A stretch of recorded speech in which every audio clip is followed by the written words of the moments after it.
Atenção, não nos responsabilizamos por furtos ou danos nos veículos.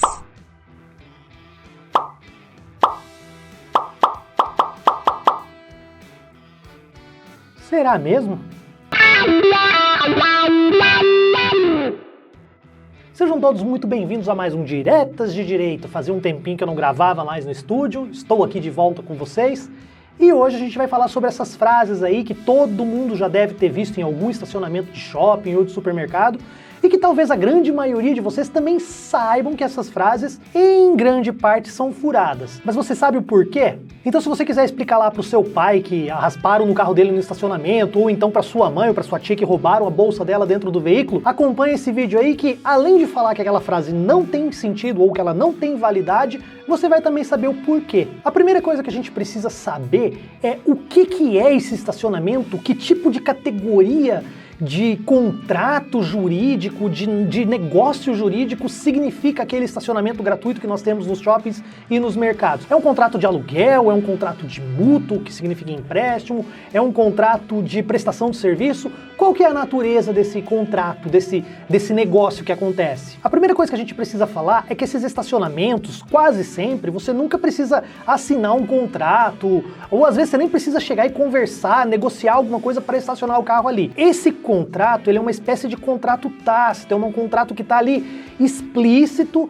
que você pode usar o estacionamento desde que você vá consumir, o que você vai frequentar aquele estabelecimento comercial. E o que os tribunais entenderam dessa situação quando esses casos começaram a chegar em julgamentos lá nas instâncias superiores? Que a natureza jurídica, olha, existe uma natureza jurídica. Quando você empresta um carro para alguém, você está comprando um carro, quando você está comprando um pão na padaria, tudo isso são negócios jurídicos que podem, assim, eventualmente ser demandados em juízo, sabe? Pode virar uma treta e pode virar uma ação um contra o outro, danos morais, danos materiais e tal.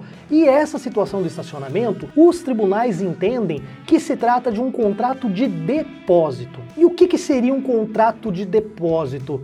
Eu gostaria de pedir ajuda para o nosso amigo professor Jurisley Zanguriana. Quem não se lembra, pode procurar uns 2 vídeos atrás que eu apresentei ele. E, professor, você que tem intimidade aí com esse pessoal mais clássico do direito, da filosofia, diz pra gente, o que é um contrato de depósito? Ah, depósito, sim, depósito. Vamos lá, então. Vou citar para vocês o texto do meu amigo Chiquinho, professor Chiquinho. Saudade do Chiquinho. O contrato de depósito é aquele pelo qual alguém, o depositário, se incumbe de guardar ou custodiar coisa móvel de outrem e entregá-la ao depositante. Este conceito foi trazido depois de forma muito similar lá no Código Civil, que eu sou mais acostumado, de 1916, mas também no Código Civil agora de 2002. Ele diz basicamente o seguinte: pelo contrato de depósito, recebe o depositário um objeto móvel para guardar até o que o depositante o reclame. E quem foi esse professor Chiquinho, Dr. Jurisley? Chiquinho, professor Chiquinho foi um grande amigo meu, foi meu professor lá no Rio de Janeiro. O professor Chiquinho, ele além de ser advogado, escritor, também foi um grande juiz, foi diplomata, foi até matemático e sociólogo, trocou cartas com Einstein, sabia disso? É que vocês não conhecem ele, para nós ele é o Chiquinho Cavalcante, mas para vocês ele se chama Pontes de Miranda. Puxa, legal saber disso, professor. Valeu mesmo. Então, basicamente, o depósito, o negócio jurídico do depósito, né, esse contrato que seja verbal por escrito ou às vezes só implícito, ali tácito, que a gente fala no direito, ele é você deixar alguma coisa com outra pessoa e depois ter restituída este bem de volta. Ele é diferente do empréstimo, né? No direito, tecnicamente, a gente chama de empréstimo de mútuo. Quando você empresta um carro, você empresta um livro. Porque o empréstimo, ele é um negócio jurídico que interessa a quem está emprestando. O depósito, não. O depósito é um negócio jurídico que interessa a quem está depositando. Então, por exemplo, o empréstimo, eu estou emprestando porque a pessoa quer usar o meu carro. No depósito, não. No depósito, eu estou deixando aquele carro ali, ou estou deixando um bem para uma pessoa guardar, mas não para ela usar. Ela só está guardando para mim, para me devolver depois. E o contrato de depósito ele é uma coisa tão séria que até pouco tempo atrás, além da prisão civil por causa da pensão alimentícia, né, dos alimentos, A única outra hipótese que nós tínhamos de prisão civil era o depositário infiel, ou seja, era aquela pessoa que ficava com um bem depositado e depois não restituía esse bem. Mas isso vai ficar para um outro vídeo sobre essa questão que é bastante interessante também. Como nós vimos, então, os tribunais eles não entendem que esses estacionamentos gratuitos, eles são meras comodidades para o consumidor. Não.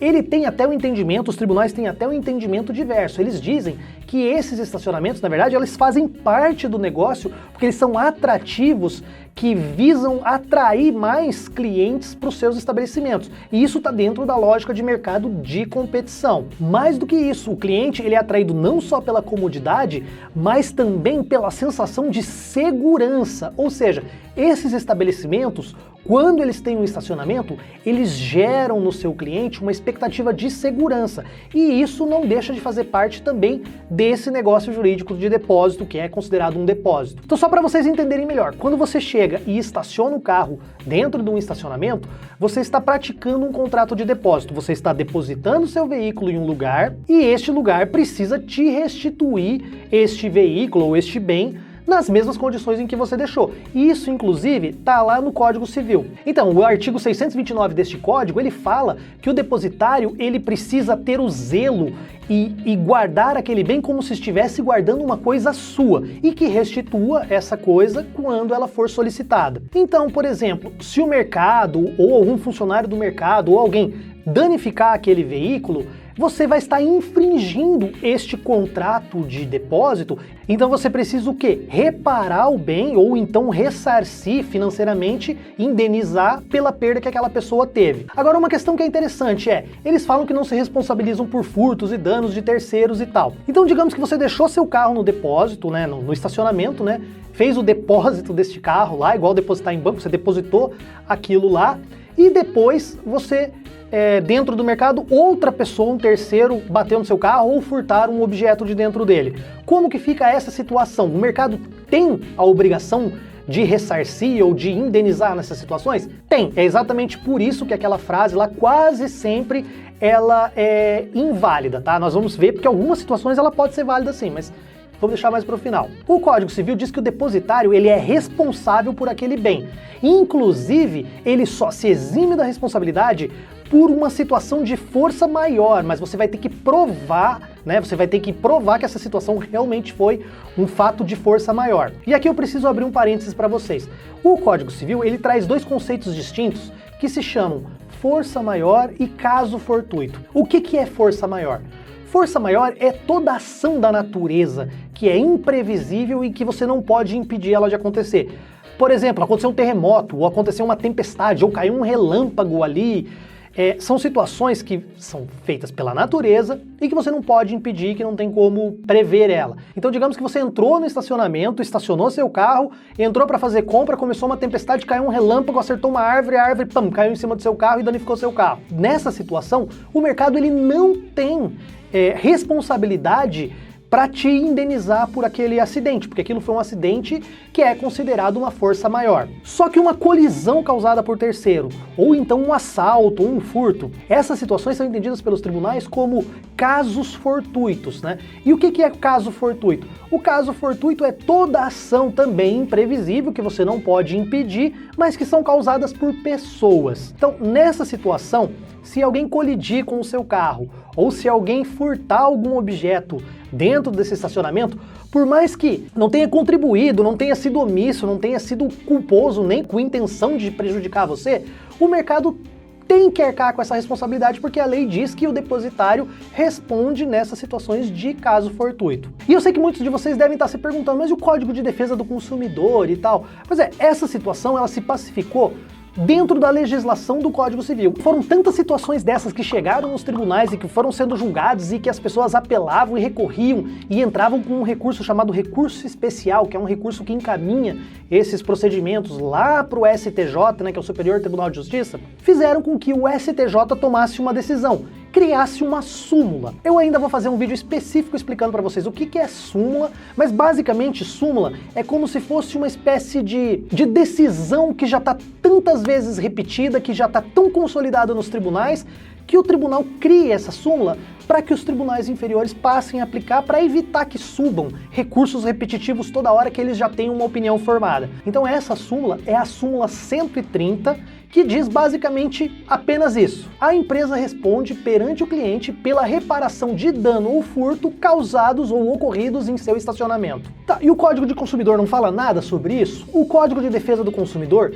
lá no seu artigo 51, se eu não me engano, inciso 1º, ele fala que são nulas todas as cláusulas que envolvam um negócio que impliquem direta ou indiretamente em renúncia de responsabilidade das empresas. E essas faixas, esses cartazes, são exatamente isso, são como se fossem cláusulas de um contrato explícito que está lá na parede dizendo não nos responsabilizamos por isso. Mesmo se eles dessem um papel para você assinar, seria nulo por direito esse tipo de cláusula, porque eles não podem se eximir de uma responsabilidade legal. Toda decisão sempre então vai ser assim, toda vez que um carro estiver no estacionamento, sofrer um furto ou sofrer uma avaria, vai ser responsabilidade do estabelecimento que é dono desse estacionamento? A maioria das decisões vão nesse sentido. Recentemente, o próprio STJ, em uma outra turma, teve uma decisão um pouco divergente. E o que tem de diferente nessa situação? Basicamente, houve ali também um furto ou um dano em um veículo, em um estacionamento, só que era um estacionamento que estava aberto, sem cancela, sem controle, sem câmera, sem nada, e não havia ninguém fiscalizando ali para nada. E esse estacionamento, ele estava aberto à entrada de qualquer pessoa, não apenas a clientes daquela lanchonete ou daquele estabelecimento comercial. Enfim, ele era quase como se fosse igual ao estacionamento da rua. Nessa situação, essa magistrada, se eu não me engano uma ministra, ela entendeu que ali não seria possível aplicar aquela súmula porque não havia ali criado uma expectativa de segurança, não tinha câmera, como eu disse, não tinha cancela, não tinha nada isolando, aquele estacionamento era aberto, qualquer um teria acesso a ele. É uma decisão que talvez vá vingar nos casos semelhantes? A gente não sabe, foi uma exceção dessa primeira regra da súmula que a gente não sabe se vai se repetir ou não, e a gente vai ter que acompanhar com mais tempo para entender melhor. Então, gente, basicamente era isso. Quando você está deixando seu veículo em um estacionamento de shopping, ou um estacionamento de supermercado, ou quando está pagando o estacionamento, então particular é mais ainda, você está fazendo um contrato de depósito. Não é um empréstimo, não é um aluguel. É um contrato de depósito e a pessoa que fica com o seu bem, o depositário, ele tem a obrigação de restituir o bem nas mesmas condições que ele pegou. E a única hipótese para que ele não precise te ressarcir ou te indenizar é no caso de força maior, né? Uma tempestade, uma situação da natureza, aí, um raio, terremoto, maremoto, qualquer coisa nesse sentido aí, uma grande chuva aí, por exemplo, que alaga esses estacionamentos subterrâneos de shopping e tal. Aí nessa situação não tem como você impor essa obrigação a ela. Então é isso, espero que vocês tenham gostado do vídeo. Se vocês gostaram, curtam. Se vocês não gostaram, não curtam, dê o dislike. Comentem, tirem suas dúvidas aí, que isso ajuda muito a gente a vencer esse terrível algoritmo do YouTube. Gostaria de agradecer também o professor Zanguriana por ter participado. Oi, tô indo embora. Acho que acabou aqui. Ai, minhas costas. E é isso, moçada. Até o próximo vídeo. Valeu, obrigado.